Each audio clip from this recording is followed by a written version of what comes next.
There we're live. Woo! Yay! Hey, everybody. Thanks for coming back to hang out with us again for Moms of Real Estate, episode 2. Today, we're going to talk about mental health, and I can't think of a better person to talk about that with than Beka. That's not mental. Not mental. Not at all. Not at all. I haven't been crazy before. I love Beka, and one of the things that I really like, I was thinking about this earlier. I always have to prepare what I'm going to say a little bit in my head at least. And one of the things I really like about Beka is that she's so unapologetically herself, and I love that. I love that you're not afraid of who you are, and I think you're very mentally tough, and that's something I admire in people because it's something that I struggle with a lot.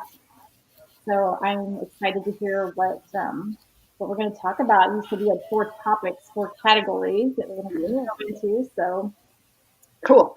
take it away. Thank you. That was so sweet. I'm going to do that thing where I take a compliment and then I turn it back. And the flip side of that compliment, unapologetic, is that sometimes I'm selfish. I'm coming to embrace this, but I appreciate that. Unapologetic. I'm going to wear that pride.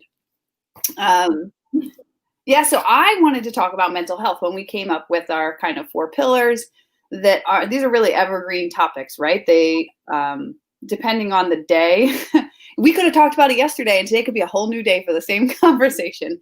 However, I think that there are a couple things that on this journey that I've come across that I wanted to talk about today. And I'm excited to have you guys on board because I think the same thing, like you are all mentally tough women.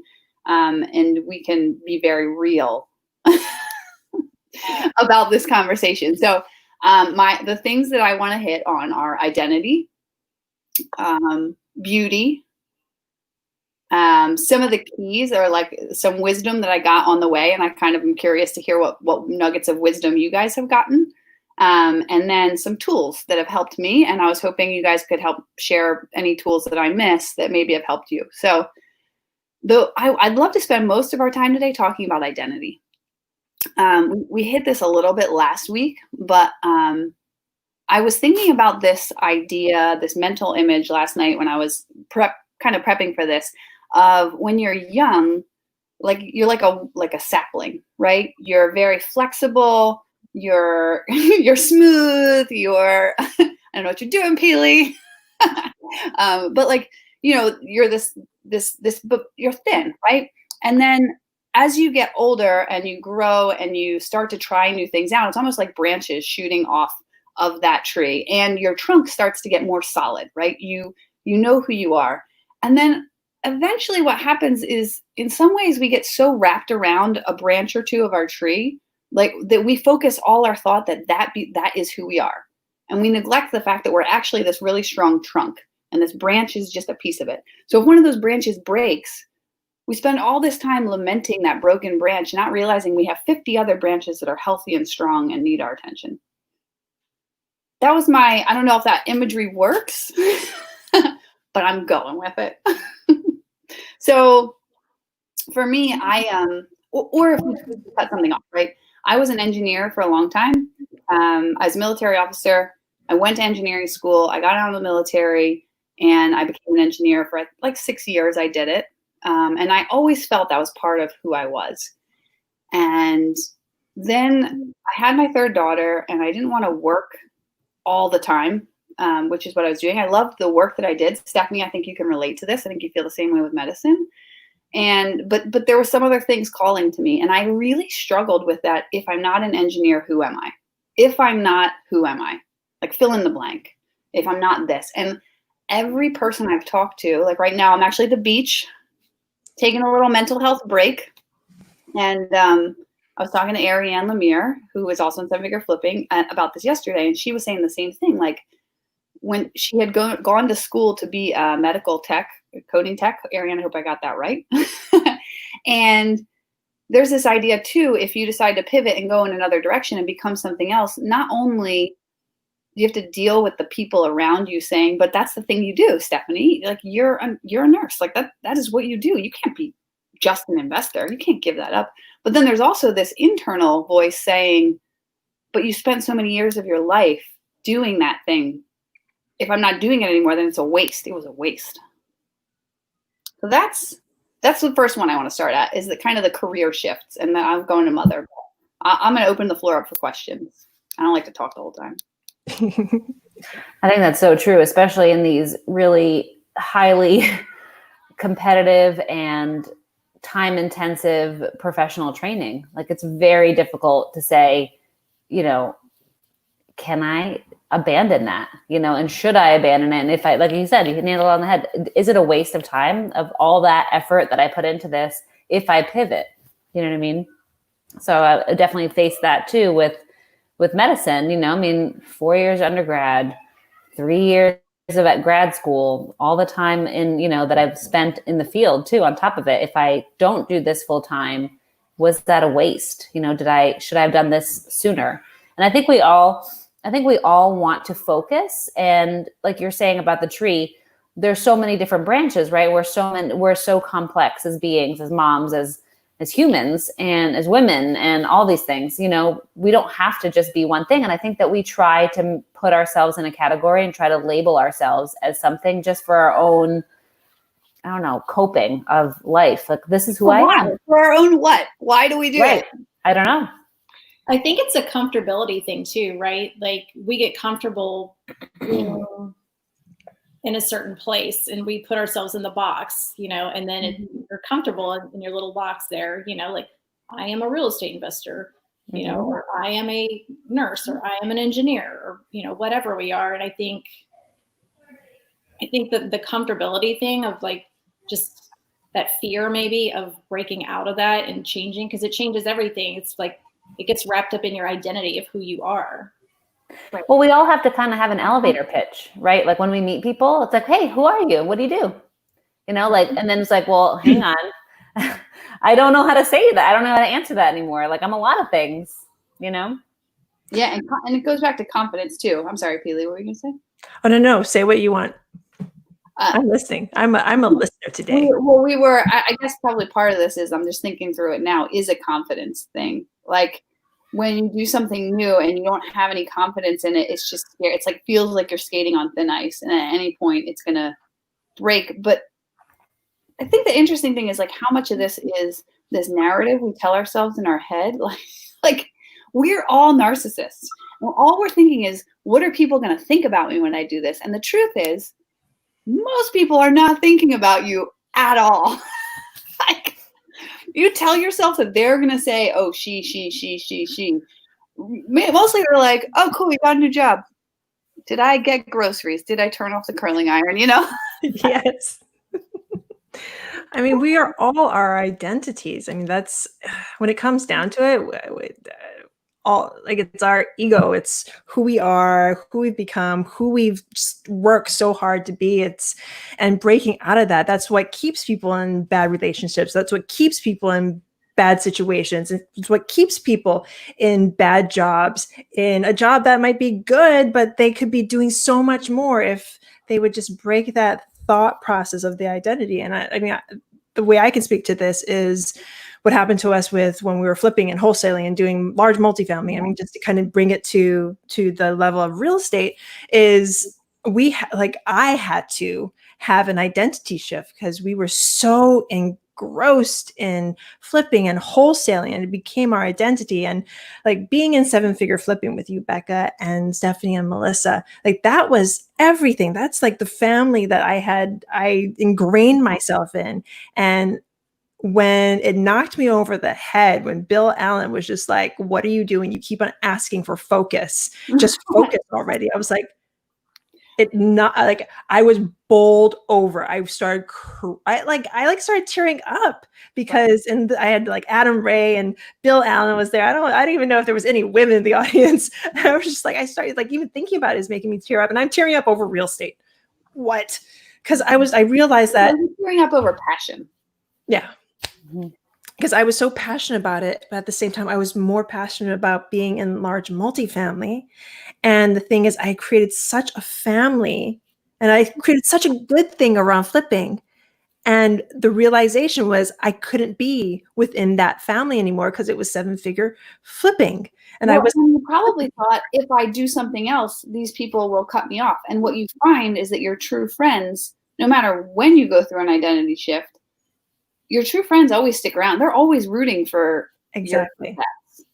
Exactly. But in the moment, Yeah. you're thinking, okay, I'm having this huge identity shift. I have to say goodbye to some of my friends because I'm jumping into this other thing.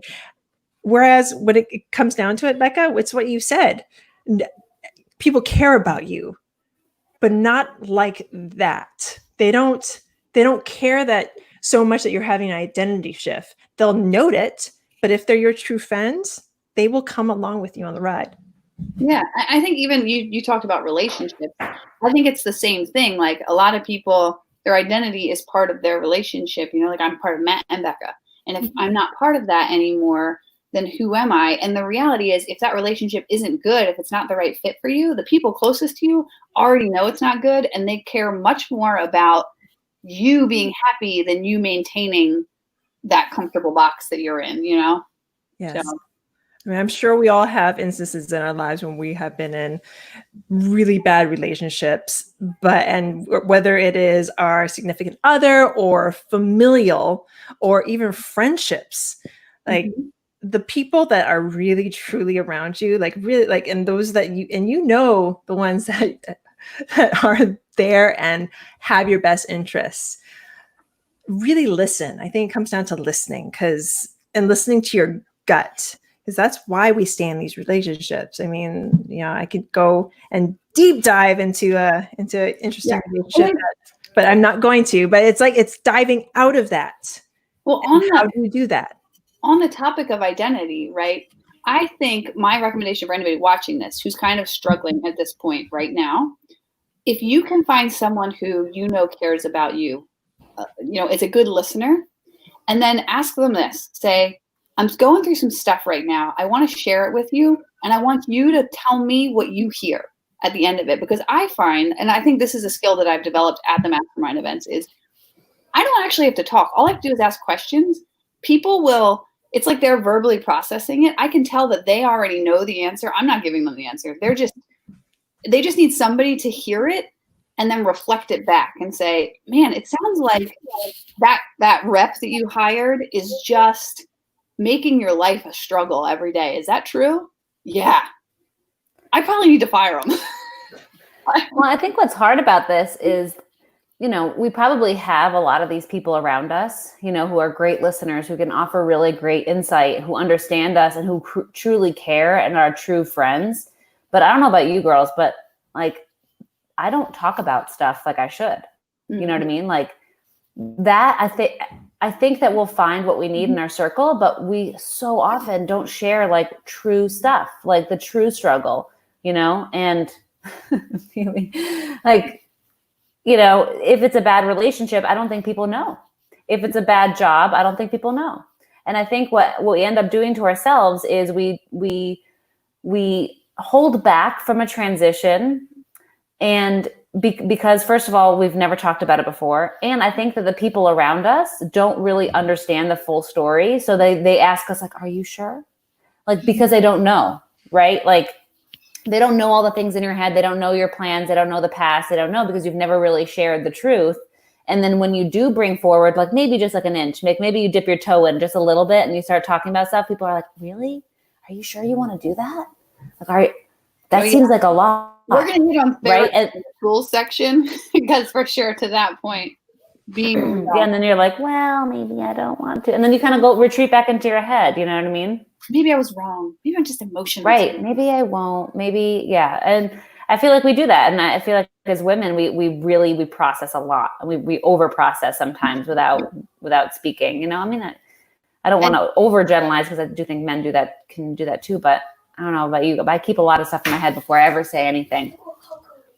I'll leave it for like when we hit motherhood, but I'm sure you guys can. The first day you brought your oldest child home from the hospital, And like, you can't overthink it anymore, right? You had that baby. You are a mom now. Nobody comes home with you. Like, is this child going to be alive tomorrow? And that identity shift, I think in some ways that's the greatness of motherhood, is like, you make the decision and then it's made. Unlike like jobs and careers and relationships where you can make and unmake and make and unmake that decision. That was a side.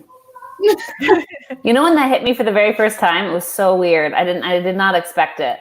And when my was really young when my first was born. I was 23. I turned 24 shortly after.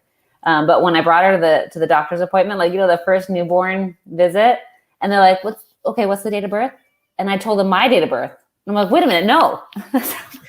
I'm irrelevant now. And I had to think, I'm like, okay, yes, it's October 3rd, you know. It was and I was just like so embarrassed, you know. I was like, shit, I should have known that. I should have expected that question, but it was like really caught me off guard. And then from then on out, it doesn't matter, you know. I wanted to ask, because I think all of us, Peely talked a little bit about her from flipping to wholesaling. That was her big transition. And Stephanie, I know you've gone through some similar, and Melissa, you as well, like with careers. For me, my most recent massive identity shift was, you know, I've been a rehabber and a wholesaler for 6 years. You know, rehab 60 houses, wholesaled 120 deals, was unhappy wholesaling. And an opportunity came along to do what now I work 7-figure flipping. I do the membership and the programming, and it fits. Like, we talk about personality profiles some of the times. It is perfectly in line with my personality profile. I'm happier than a pig in mud. But rehabber, I had embraced I went from engineer to rehabber, and that was tough. And then I got confident in it. And now I just went from rehabber to, I guess, like coach, mentor type coach. And I'm still struggling with that identity. Like, if I'm not in the business, who am I? You know, do I have a leg to stand on? And so, Melissa, I don't know how much you want to share, but maybe we talk about some. Yeah, no, I was just thinking, like, well, it's a good segue, right? No, I totally identify with what you're saying, like 100%, because I too am shifting, you know, away from what I've been doing for the last 16, almost 17 years. That's a long time to be doing that. Girl. Yes. And, you know, it's just like, with all the life changes with the divorce and everything, and which was not an easy thing to go through, because that's even a shift in, like, well, who am I now? You know, a big one, especially when you're like out in front of people a lot too. You know, it's like, I'm spent so much time being worried about, oh my God, like, I don't want to tell anybody. What are people going to think? They're not going to like, you know, either one of us anymore, or, you know, I don't know. I just had all these like things in my head, because it was kind of like, well, if I'm not, you know, running a house flipping business and, you know, doing all that stuff, then who am I? And what do I really want to do? And honestly, like, and this is something that people should think about too, is I think we spend so much time, like, especially as women, like, we're people pleasers. I'm horrible about it. I'm the first to admit, like, I'm bad about it.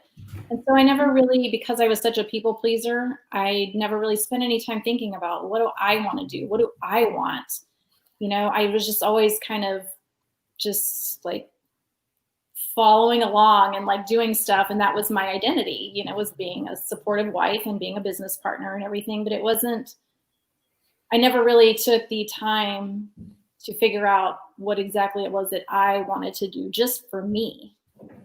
And I've been spending a lot of this quarantine time thinking about that, because it's a good opportunity for change and growth and things like that. And so, yeah. Can I ask a follow-up question on that? Yeah. So it's interesting, because I had this conversation with my sister. She is like in the supporting role, right? But like, that brings her joy. I think, can that not be enough? Like, if that's really what makes you happy, is, you know, being wife and mother, and being like the person who's needed, right? And doing an exceptional job, just creating this community around you. Can that not be enough? No, I think it can be enough for some people, but I think where the danger is where, and I learned this through therapy, was just that we martyr ourselves, though, is the thing. You know, how many times can you think of time, and I have done it too a million times, you know, where I'll just, you know, I'm not going to bother him with that. I'll just do it. And then you're like doing all these things and you're being supportive and you don't ask for help. And then you're taking it all on. And then you're like gradually building this resentment up inside of you because, you know, God, nobody appreciates me and I'm doing all this stuff, you know, but at the same time, it's like, I'm not asking for help either. Mm. Or talking about it. Right. Yeah. Or talking about it, right? Yeah. Or, you know, or doing something else. Like, Dan never said you have to flip houses with me. You know, that was my choice to do that. Mm-hmm. You know, but it was like great doing it and stuff. But I'm just, you know, I've grown past that now, and I'm ready for something different and something new. And so letting go of all of that mentally has been a big, you know, a big shift and a big change. But yeah, just like, I think it can be enough to be a good wife and a good mother. And my mom is that person, you know, she's never had a job or anything. Her job was to take care of us and to take care of the house and to take care of my dad. And which is a really hard job. It is a hard job. My dad's a baby. I love him, but he's a big fucking baby. Yeah. But yeah, so I don't know. That's my 2 cents. Well, I'm excited as we go through this podcast, you know, and you go through this journey over the next couple months, because you're pretty fresh into this transition, like to see it grow. And I don't want to, I mean, there's some other stuff to hit, but Stephanie, I would like to hear your thoughts on identity shifts. Yeah, I think it's an ongoing thing. I feel like I've gone through so many identity shifts. I feel like, who am I? If I met myself now when I was 20 years old, I don't know that I would recognize myself, honestly, because I feel like I've grown a lot and changed directions a decent amount. You know, it's been like a beautiful journey through the woods. Like, I was on the red trail and then the blue one looked good. So I went on the blue trail. Does that ever stress you out? Do you ever tell yourself the narrative of like, I'm flighty and flaky and I don't stick with things? No, actually, which maybe I should, but I don't, because I like to think that it's an ongoing evolution, you know, and that it's okay for me to grow and change. And as long as I am aware of my identity. And I think that maybe that comes into play with like all the different stages that you're at. And I too have like got really separated, like especially with like going through, I think the hardest time in my life, like period, up to date, was going through grad school at the same time Zach was going through grad school, being pregnant, and then having a newborn, all like literally 24 years old, right? Like none of my friends had babies. I had no one to relate to. I wasn't near family. We're going through like rigorous training, and my husband was gone all the time. And like my body just like exploded. You know what I mean? Like I just was in like such a weird place. And I definitely, looking back, think that now that like postpartum depression was a big part of this, like total identity shift. I had no freaking idea what to do or what, like how to handle a newborn and how to grow. And what about my career? What about my husband? Like all this stuff. It was very, very difficult to get through that. And I think the reason why I completely lost myself for a couple of years there is because I had really no focus at all on me, on my own identity. Like even who am I and what do I need and where do I want to go really? Even though I was in school, like it's so structured, right? Like you'd follow these steps, and that was very appealing to me. Follow these steps and do these things, and then you get this. And that was very nice. But when it was done, I felt like I didn't know where I was or who I was anymore, you know, because I never really paid attention to that.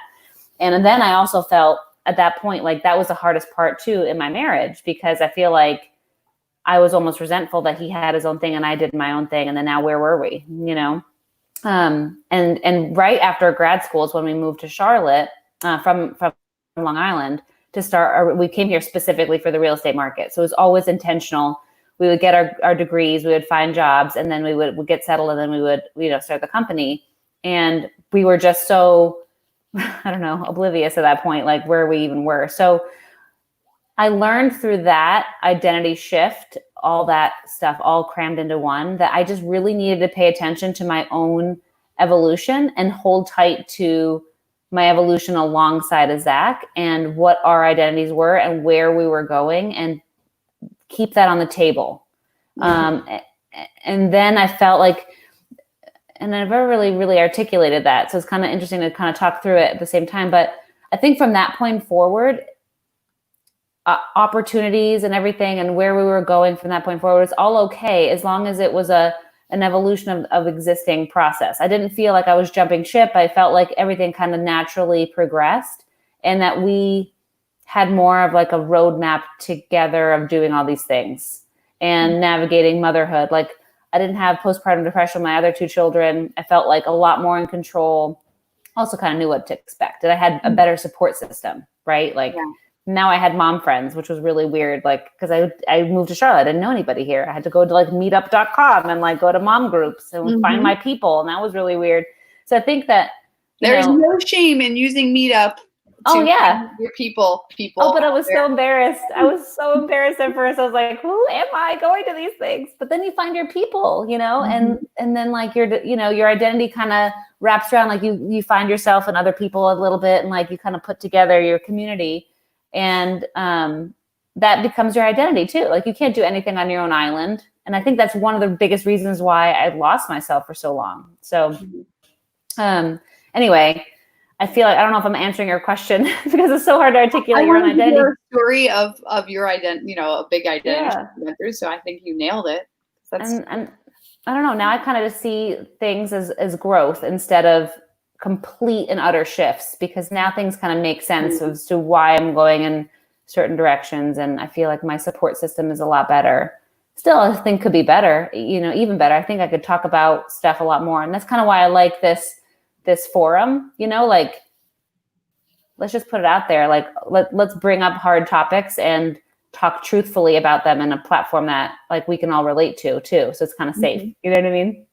Yeah. I love your mindset, Stephanie. I mean, because when Becca asked the question about if we like feel, I think, flighty, and I was about to raise my hand, then you're like, no, it's growth. And I forgot what the other word you said. And I was like, oh my goodness, it's the mindset. It comes back to, again, identity. Like, if you think you're flighty, then chances are you're going to be flighty. But if you think you're growing and taking the next step into the better you. You know what really, like, there was a quote by Dr. Oz, which sounds so stupid, but Dr. Oz, I can't remember when this was, but I heard it, and my gosh, it rings so true to me. And like, from a parenthood standpoint, he was talking about an example. He was waiting in line for ice cream with his son, and his son was like, I don't know, 10 or something at the time. And they were talking to the kid in front of him, and they're going back and forth. Hey, what do you want to be when you grow up?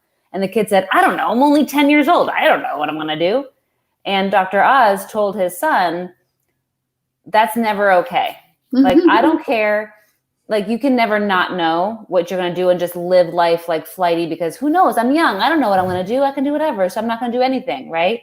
Like, you can choose, and you can change your mind a million times. I don't care if you want to be an astronaut today and you work towards that, and then you change your mind and you want to be in the ground, whatever. Just just do something, go in that direction. If you change your mind, who cares? If it doesn't work, it doesn't work. But go in a direction. And that like really stuck with me, and kind of forgave myself too, in a way of like, it's okay to have like different paths.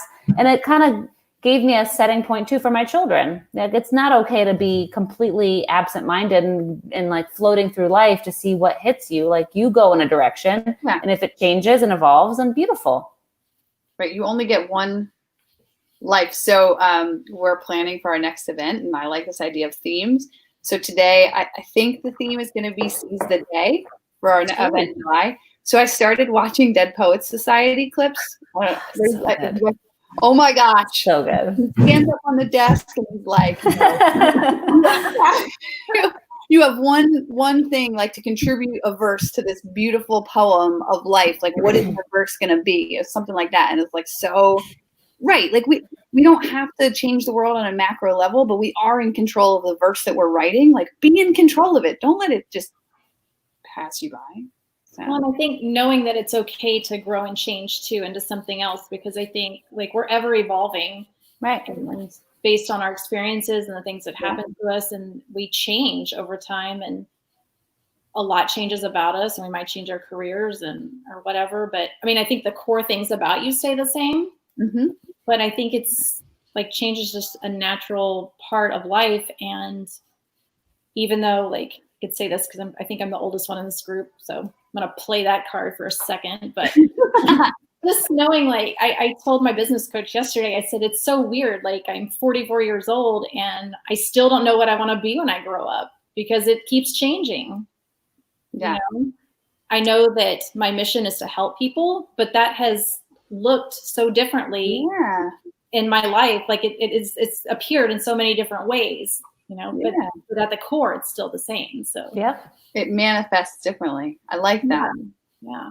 Well, and I think we always say, like, you got to make the best decision. This is what leaders do, right? They make the best decision with the information that they have at that moment.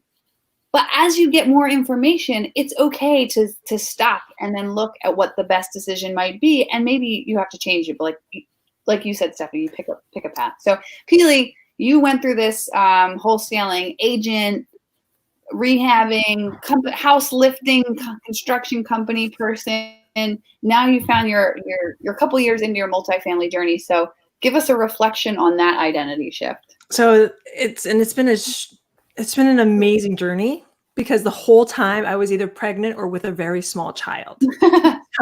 So that's why I mean, if you notice, everything that I put out in the world has so much to do with motherhood, because I'm so like, that is so much my identity, because motherhood is so ingrained into everything that I do in real estate. I come from like the thought and the mindset of like, how would a mother handle this? Like in everything, almost everything that I do on a regular basis. So everything has tied in identity wise that way. And I have something in my eyeball. Your turn. Exactly. But to give you a reflection on everything that's happened. So we basically, Jason and I shut down our flipping and wholesaling business. Any flips that we had on target, we either like sold as quickly as we could or turned them into rentals. And we still have 2 short-term, or we turn them into short-term Airbnbs, and we're actually looking to sell those just to get them off of our plate. And then large multifamily, like, I'm so happy we made that transition, because although we loved flipping and wholesaling and we made a ton of money at it, taking that next step was exactly what we wanted to do, because large multifamily just fit our description. We were able to do things on a larger scale, help people on a larger scale, help our investors on a larger scale, and not be so transactional all the time. Because Stephanie, Beka, Melissa, you all know, and all my flippers and wholesalers know that business is very transactional. It's the transaction of getting the seller to even let you into the house, getting the deal done, and then taking it through the whole flipping process or wholesaling process, and then the transaction on the other side.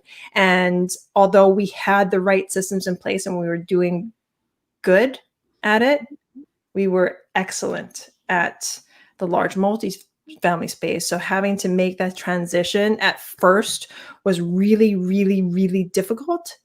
But once we did, it was like the whole world opened up. What did you feel like the first 3 months, like when you still didn't really have your feet under you completely in multifamily? Did you have that moment of like, I might have made the wrong choice? So no, Okay. never made that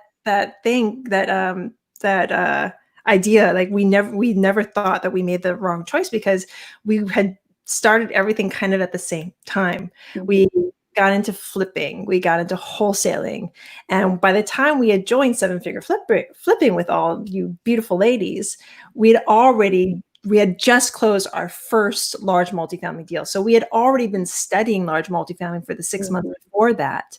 So when we joined the group and we made that our really big give, we had already had a good footing. But now, because we were doing so much, it was really tuning in and figuring out what our identity in business really, really was. And we weren't good at the split identity and going here and taking care of this team here and taking care of this team there and taking care of this team there. We were really good at, okay, we have this big goal in mind, this one transaction, and we're going to jump into it and we're going to create the team there. And then we just need to take out these other things, because like I said at the time, I had, throughout the entire real estate journey, I think this is the first time I'm not pregnant with another child, because my youngest is about to turn 1, and I would be pregnant at this time. If I was going through the same whatchamacallit steps as before. But I'm going to ramble on pregnancy and stuff. Yeah. I'm going to stop myself. So I'm gonna move on to the next topic. I think this was great because I really did want to dig into. I know we all went through identity shifts, and the cool thing is, I mean, I've known you guys now for years and seen you go through these, and it feels like watching you like puzzle pieces are fitting together. And sometimes you have to take a puzzle piece out that feels a lot like loss and catastrophe, but then the puzzle pieces that I've seen you put back in are much better fits. And so, you know, from a friend perspective, so much easier to look on the outside. From the outside, looks great. Right? Give yourself some grace. So I want to talk about beauty because when we first started this, it's funny. I don't think in any of the traditional senses of the word, I'm not a natural beauty, and yet I feel like a beautiful person. And so I always am a little confused when I see people who I think more traditionally fit the natural definition of beauty, and I see them like tearing themselves down or comparing themselves. It's puzzling to me, like why we do this to ourselves. And what sparked this was I posted a picture. I've gotten into CrossFit in the past year. And I used to I have amazing abs, no boobs, but I have great abs. God bless me with them, but I don't show them very much. And my husband is like, why don't you wear more bikinis? Why don't you wear tank tops? And I'm like, honestly, I don't wear them because of the shade that gets thrown from other women. And it's always couched in terms of like, I wish I had that, or if I had, I don't know, it's like these self-deprecating terms. But what I hear when people say stuff like that is, I don't really like my body. There's a way that you can give a compliment and give an actual compliment, which is like, man, Stephanie, your hair looks amazing today. It's so beautiful. When I say it like that, you don't hear in my tone at all, like, oh, I don't like my hair. But if I were like, oh, your hair looks so beautiful, I wish my hair was like that. Instead of giving a compliment, what I'm really doing is like throwing shade on myself, and my issues are leaking out. And I want to know why. I don't hear men do that. Why do women do that? Where do we learn that? Because we all do that. I'm already like looking, like somebody says, like you just mentioned beauty, and all of a sudden my face contorts. I personally can't take a compliment. Like I have to, like anytime Jason like says, "Sweetie, you look beautiful today," my reaction is like, why do you think you do that? It's almost a gut reaction. Like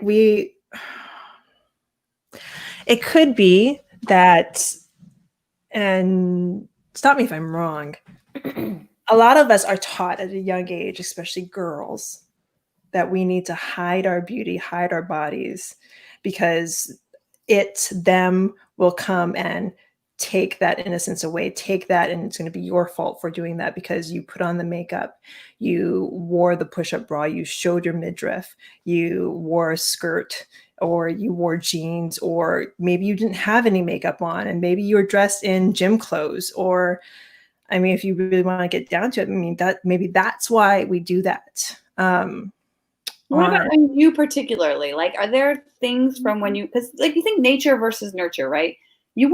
Nature didn't make you come out and automatically think like my belly should be flatter, my boobs should be bigger. That's not nature. That's a nurture thing. Yeah. Can you point to like something in your past that I'm wondering, is this like just a societal grooming due to media, or is it specific to families? I think it's so many different things. I think it's cultural. I think it's media. I think it's everything that you're grown up to think. I was never told that I wasn't beautiful or I wasn't allowed to do these things. But I remember the turning point where I went from like really like free and like bouncing all over the place to like junior year. All of a sudden I was covering up. I wasn't showing anything. And I think it was because, I don't know if it was the school that I was at or like what was going down in my head. I all of a sudden didn't want to show my body. I didn't want guys to know I exist. I was the girl. Seriously, I was the girl that had the books like this, wore the baggy clothes, and I would zip through Like I didn't like, it was like I didn't want to be seen. But the funny thing is, and I was also like in the drama club, and I loved being on stage, and I loved doing that because that wasn't me. That wasn't me on stage. I got to pretend to be somebody else, but in real life, I did this. I was like, I don't want you to see me. And why? I don't know why. I really don't. I mean, it could be cultural. It could be other girls. It could be what I said before. Like, was there an especially mean, catty girl or like guy? Stephanie and Melissa, maybe you. There were a shit ton of mean, catty girls. I was Yeah. yes. But maybe that's it, because I'm not like traditionally. I was never the target of like, hatred from other women as an adolescent because yeah, I was never popular. I was in the drama club. I mean, my life wasn't bad. I went to a good school. It just got you're stunning, by the way. Like, you have classically stunning, beautiful lines. When you say that, I want to make a funny face at you. I know. I'm stopping myself. And thank you for that. But it took me a while. It wasn't until college that I was just like, maybe this is good, because I took myself out of that situation that I was in high school, and all of a sudden I went to a different school where people were like, why are you wearing a one piece? That's weird. Well, it's a whole other conversation, objectification and sexifying women and whatever. But all right, I'm going to turn this over to Stephanie. I don't know how to point to the right place. What about you? Anything that like you can think in your life why you might turn down compliments? I don't really know. I mean, I think we all want to fit in, and we all don't want to have too much attention. And I think that kind of probably stems from adolescence and puberty and the awkwardness of all that stuff. I don't think I'm pretty, and I don't like my body. I have tons of criticisms for myself. And if Zach compliments me, I'm like, well, you're just biased. You have to. I'm glad that you in your head think that, because I'm the only girl you can have, right? So I definitely play that narrative too. And I don't really know why. I think it's hard to accept that compliment. But my parents, my mom always told me I'm pretty and I can do anything and whatever. But I don't know why. And yet, at some point, you started looking at your body and seeing it not measure up. Like, that's what I want to know is, like, when does that happen? I don't know. I mean, look at what's out there, to compare yourself to. And even though it's fake, like, look at all the Photoshop and all the crap, like, my goodness, I never looked like that. You know what I mean? And I think there's something like, if I don't look like that, like, is that what I'm expected to look like by my partner, by, Yeah, but empirically, your partner is saying, you've been with him for forever, right? Your outside input right now, your mother, who loves you, is telling you you're beautiful. Your spouse, who's chosen to live with you for the rest of your life, is telling you you're beautiful. And yet, still in your head, you're continuing this narrative about why do we do that? And how do we change it? I don't know. I do stuff like that all the time, though. I like, one of my favorite things to do, my favorite unfavorite thing to do is to like, where's this going? Is to like analyze like how much like that really sucked. Do you guys ever review like memories and like shit you said, or like, oh my God, that I do that all the time, and I like rehash it in my head. I do that too with like, I don't know, why did I wear that? Oh, or like, why did I say that? I don't know. We like to like depreciate ourselves. Like I apparently like to do it because I do it all the time. Like, think about what did I say and was that good enough? Should I review it? I think it's kind of like your body image and your own perception of yourself is kind of in that same category. Like, you review things to knock yourself down about. I don't know. It's terrible. Melissa, do you want to weigh in on this? By the way, your new website, I was like, dang, you look gorgeous. Yeah. Loved it. So well done. Here's my first inclination to be like, well, the photographer was really good. And he had good material to work with. They fixed me up. No, I think, I am probably one of the worst, I think, about criticizing myself.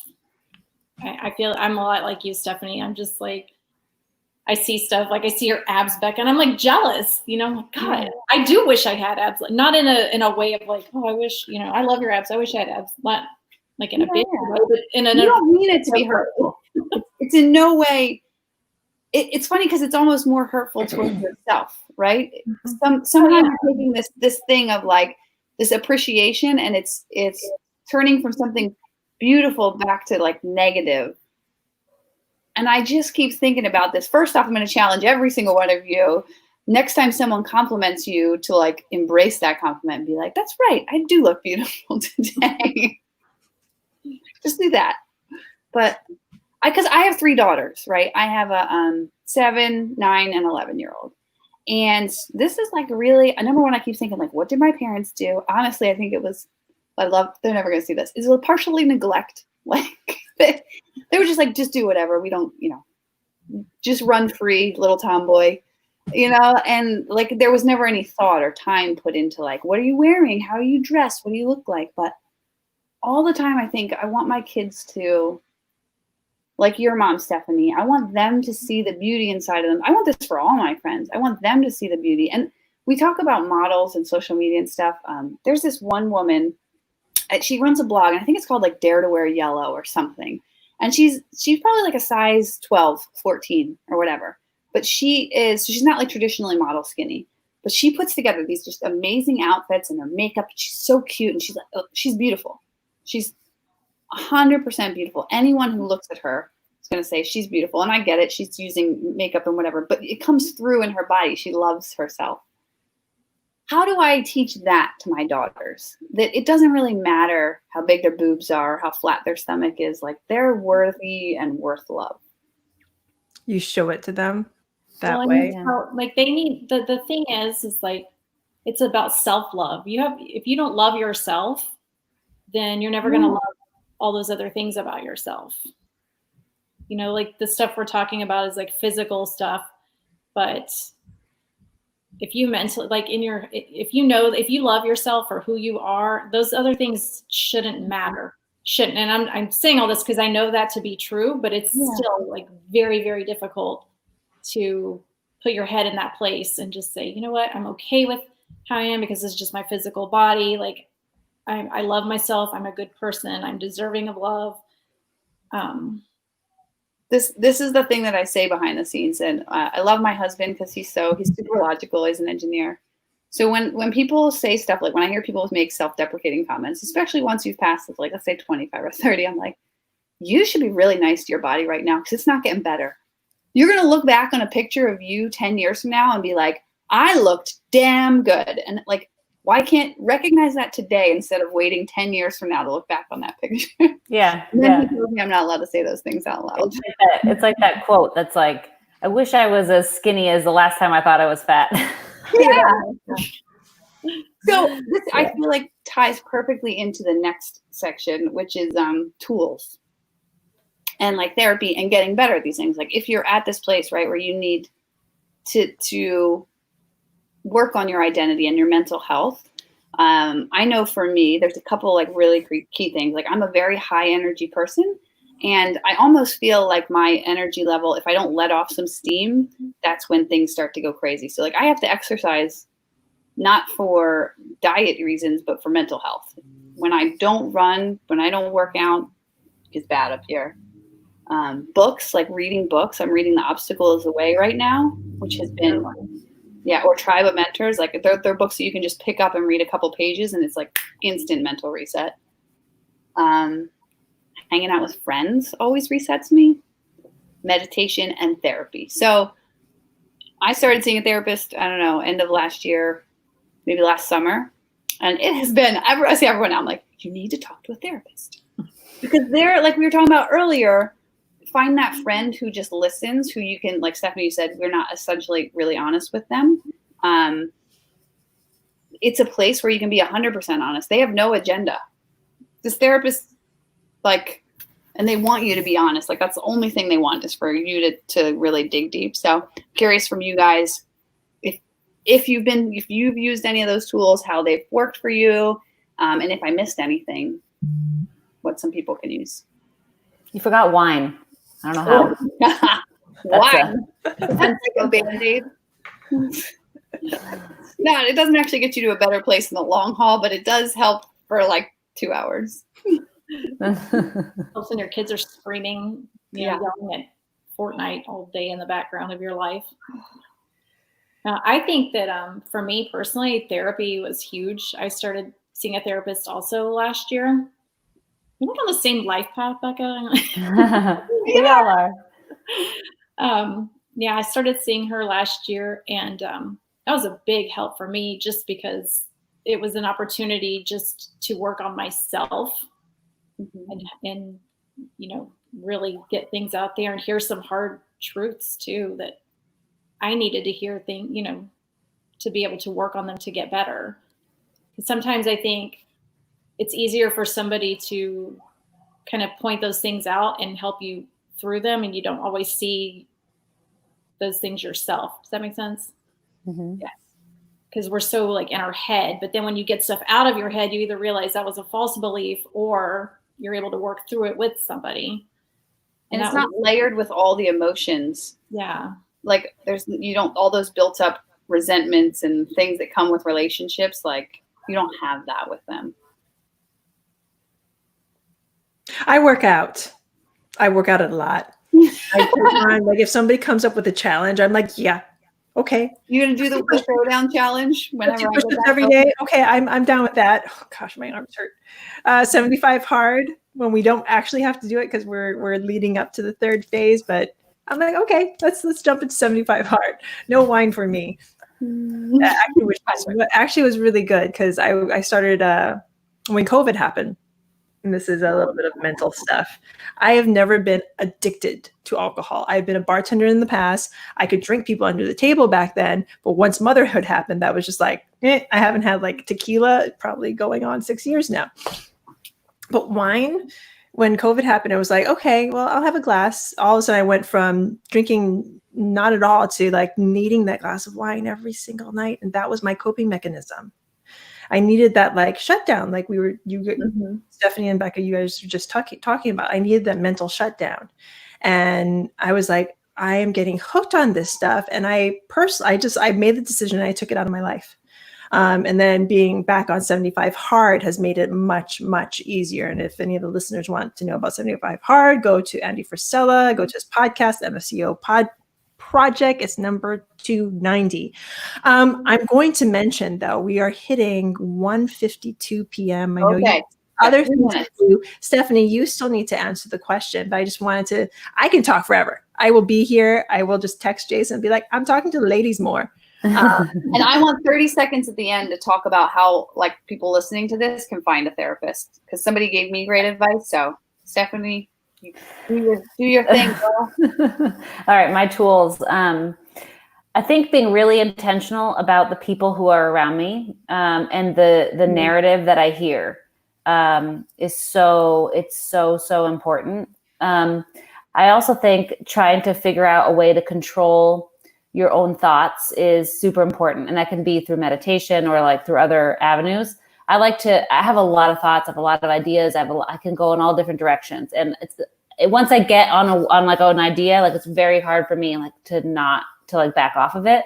So I've kind of learned to, when I get that way, and it's usually when I'm really stressed and sometimes when I'm running too. I used to not think at all when I run. And now something happened, like I think a lot when I run, and I get really overwhelmed and I can't concentrate and like clear my head. So what I've done is I picture my brain like a train station, and there's trains going by. Like the thought is a train, and I'm in the station, I'm sitting on the bench, and I'm just going to watch the trains go by. So I'll have a thought like, oh, what's for dinner? And then instead of being like, okay, well, I could go do instead I just like let the thought go by, what's for dinner? And I just let it go. And then the next one comes, right? And then I try like really hard to not engage with a thought process. Don't engage with thoughts. And this sounds kind of crazy to admit out loud. I don't know how many people have actually told that to. But it sounds like meditation, right? Like you just let the thoughts go, like thinking. I'm just thinking. I can't not think at all. Like meditation, like completely blank. I have such a hard time. Like freak out when I try to like make an empty space in my brain. But that kind of works to like let the thoughts go by. And then if it's something good, if there's something really important, then I'll just write it down real quick. Like that's my thought, and I'm going to come back to it later. So lists really help. Time blocking really helps. And it sounds silly too, but like I really need shut off time. Like I have to block out time where I'm literally not going to do anything. And if that means that like I sit and I have a glass of wine and I'm by myself and quiet, then I'll do that. If that means that like I need to go put my sweater on with my hoodie up and like cinch it and then just like lay in my bed for 15 minutes and like sensory deprivation, like that really helps me a lot too. But I think with like the community and like the people around me and like thought controlling and exercise helps a tremendous amount. I think that's probably the best, and just having people to talk to that kind of understand and being able to shut myself out sometimes. I mean, I think that's the best tools I have. Back to like you being in control of your life not being in control of you, right? Yeah. So finding a mental therapist, somebody I know who used to be a therapist gave me this tip, and I pass it along there.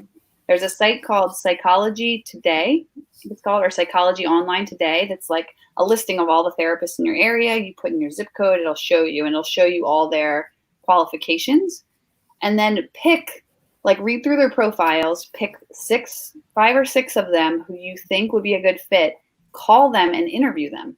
And I'm telling you, I was like, I didn't know anywhere. I didn't know how to start this. I didn't know what to do. And I thought this was going to be really weird, but apparently this is normal for therapists because they're essentially, you're building a relationship. So they might have all the skill sets, but if you don't click with them as a person, you're not going to be open and honest and vulnerable with them. So you basically interview them on the phone, narrow it down to like 2 or 3, schedule an in-person exploratory meeting with them. So finding a therapist could be a 4 to 6 week undertaking, but it's worth it. And then whoever you click the best with, and obviously if they fit in your budget and you know how all that works, but that's Psychology Online Today. Narrow it down to 6 people, have phone interviews, go meet with the top 2 or 3, pick your one. Amazing, ladies. I'm so stoked that we did this again. And we're going to do it again next week, Thursday, everyone who is listening. And thank you. We're also grateful for you that you joined us. So next week, I think we are going to nominate Stephanie to go next. Stephanie is actually going to be talking about marriage, which I think is a great segue from mentality and a mom's mental state into marriage. And then yeah, that's going to be next week. Woo! And next time somebody compliments you, accept it and embrace it. So Melissa, why don't you lead us out? All right. Well, that was awesome. Thank you, Beka, for all those golden nuggets and questions and advice and everything. And I'm excited about next week, talking about marriage and everything else. And just want to thank everybody for watching and all the support. Yay. All right, guys. Thanks for watching. We love you. Bye. Till next time. Bye now. Bye.